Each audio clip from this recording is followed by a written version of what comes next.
That's Marcellus Wiley, that dude. Yes, sir. All right, welcome to Speak for Yourself, the most fearless show in sports. Coming up, it appears we just got more proof that LeBron James is quite toxic wherever he goes. And 1 hour from now, I'll tell you how we've turned the modern American athlete into royalty, and that's not healthy. But we start today in the NFL. All right, you know Marcellus, with Ric Bucher coming down from the Bay to join us the past 2 days, Right. I wanted to do something special to make him feel comfortable. What's that? Blow the whistle. I go on and on. Can't understand how it lasts so long. Yeah. Blow the whistle. Two shorts in the house. All right, what up? TMZ cameras caught up with Short Dog last night and asked him about Ezekiel Elliott's Cowboys holdout. Blow the whistle. The truth is that basketball everybody up in the head. Everybody was like, you get 100 million, you get 100 million, you get 150, you get 180, you get 220. It's up now. Athletes are like, it's up, man. You gotta give us some money, man. All right, I think there's some truth here. The money showered on relatively mediocre NBA players is playing a role in NFL players taking a hardline approach in contract negotiations. You're Ezekiel Elliott, and you see Danny Green signed for $15 million a year in a league that produces half the revenue and less than half of the TV ratings as your league. Yeah, you get a bit more emboldened. If you're mild-mannered Russell Wilson and you see NBA stars jumping city to city for contracts worth $150 million, yeah, you tell the Seahawks, have my $140 million on tax day and don't make me come looking for you. Blow the whistle. Seattle. We got a deal. Go Hawks. All right, do I think the NBA contracts are the main driving force in Zeke's holdout or Melvin Gordon's? No. Zeke and Gordon play a position with declining value, and they're trying to score before their market dips further. They're guys trying to sell a house in early 2008. Also, the money the NFL is handing to its quarterbacks is a major motivator for Elliott and Gordon. QB envy is driving running backs crazy. The biggest stars in football used to be running backs. From Bronco Nagurski to Jim Brown to O.J. Simpson to Walter Payton, the NFL was built on the backs of its most prolific runners. They were superstars. Jim Brown left football to become a movie star and activist. O.J. joined the Monday Night Football booth. Payton, through the NFL Man of the Year award, is basically the NFL's logo, the Jerry West of football. Running backs are justifiably irate. Their place of prominence in football is being diminished. Wide receivers are higher on the pecking order now. But there's no question the leverage and power that NBA players have in where they play and the seemingly ridiculous contracts they command have influenced the behavior of their NFL counterparts. They can't fight the feeling. Everybody wants to blow the whistle. All right, joining the desk now are Fox Sports NFL analyst Greg Jennings and Bleacher Report's Ric Bucher. Marcellus, big dog. Yeah. Start us off. Have NBA players been influenced? Have NBA players influenced the behavior of NFL players? Only if you answer this. What's my favorite word? Rich. Rich. Hell yeah, we influenced by what's going on the other side. The NFL at the top level always takes a peek at the NBA and what are they doing in terms of initiatives and growing their game and what's working for them, what's not. Let's talk about globalization, the NBA, China, India, Africa, NFL, London, Mexico. Oh, we're going to keep pace with you guys. It could go all the way down to salaries. And I think on the player level, there's always been an envy for the basketball player. I'm just going to go back to my initial upbringing as an athlete. I tried my first year track, football, basketball. Quickly realized I would never be LeBron. I mean, I quit basketball so fast. I was like, I can't go up. I can go forward. I can go fast forward. I can't go up. And I think a lot of times, let's just be real about this. We are failed basketball players. I get it. And if you don't believe me, ask, some Hall of Famers like Tony Gonzalez. Let's go and ask. Greg Jennings. He had a basketball scholarship. Let's go ask Antonio Gates, my teammate, future Hall of Famer, Terrell Owens, etc.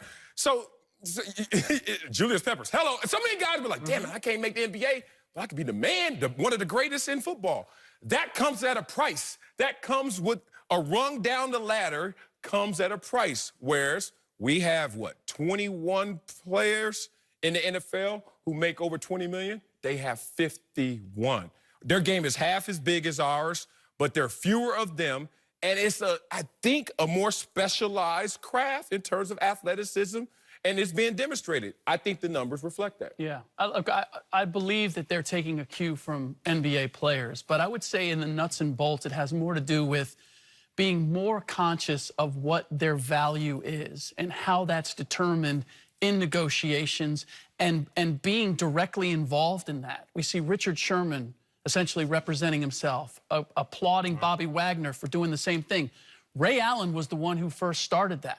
And understanding how analytics and the metrics are going to affect the numbers, I think that's where you're seeing guys being more involved. And as a result, they're taking their competitive nature to the negotiating table and the boardroom. They're not sitting back and saying, I just want my agent, look, my agent's going to tell me what we can get and how we can get it. Right. Guys are betting on themselves and saying, you know what, I want to be at the table, and if you're not giving me what I want, then I'm going to go to the wall and try to get it. So yeah. I think there's a realization they're not going to get paid on the level that NBA players are because the dynamics are just different. Yeah. But in terms of being aware of getting the most that they can get, I would say that they've definitely taken a cue from NBA players. I agree with both of you, and I thought this article was very well written. Thank you. Blow the whistle.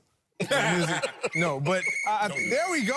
Yeah. No, but I think we definitely look across leagues to see what others are doing, especially the guys at the top that set the tone. And with social media and with all of this, what other guys are doing, not only with their contracts but with their platforms and their brands.